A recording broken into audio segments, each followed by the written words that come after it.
Kwame decided to be his own boss.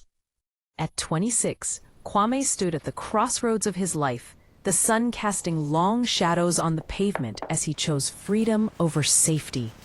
The air was thick with the scent of street food and the hum of city life, a cacophony that both excited and terrified him. He invested everything into a small phone accessories business, driven by a fervent belief that dreams could become reality. But with no clear plan and no guidance, his ambition quickly unraveled like a fraying rope. Within a year, the shop was gone, crumbled under the weight of debt and silence. The vibrant dreams he had nurtured were replaced by the harsh reality of failure, and Kwame returned to his rented room, a single bulb flickering overhead, illuminating a life that felt as empty as the space around him. Each morning, he found himself on the roadside, selling phone chargers to passers-by, all the while questioning if his relentless ambition had led him to ruin. Yet, quitting was never an option. The glimmer of hope remained, though it felt distant.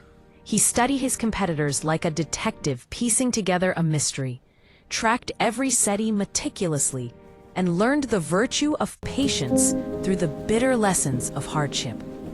Progress was agonizingly slow, like watching paint dry, and despair threatened to pull him under. It was during this tumultuous period that he met Amma. She was a junior accountant, a beacon of clarity amidst the fog of his confusion. Instead of offering sympathy, she challenged him, asking not about his dreams, but about the numbers that dictated his reality. With keen insight, she identified where money leaked like a rusty faucet, and where Kwame's ego had replaced the necessary structure for success. Amma didn't just critique, she guided him through the maze of financial jargon, helping him separate personal money from business funds, introducing him to the concepts of budgeting and supplier negotiations. With her steady hand, Kwame learned discipline, not as a burden, but as a pathway to stability. The business didn't grow overnight, but it began to flourish steadily, like a seed finally breaking through the soil. Kwame expanded into phone repairs, then ventured into supply contracts, and eventually registered his company officially. 2 years later, he hired his first employee, a moment that felt like a personal victory. Failure was no longer his identity. It was a chapter that had shaped him. Yet, as his business began to thrive, he realized that success was not merely measured in money. It was in the partnership he had built with Amma. Late nights transformed into productive planning sessions, and respect blossomed into trust. That trust grew into something deeper, something beautiful: love. Kwame recognized this was no mere coincidence.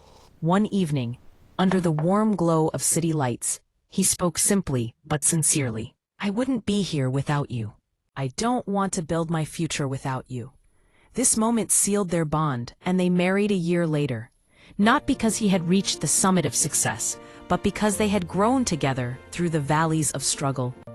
Today, Kwame stands as a businessman, not a product of luck, but of discipline, humility, and the profound choice to partner with the right person. He understands now that some people don't just walk into your life. They help you become who you were always meant to be. With Amma by his side, he has not just built a business, but a life rich with purpose and joy.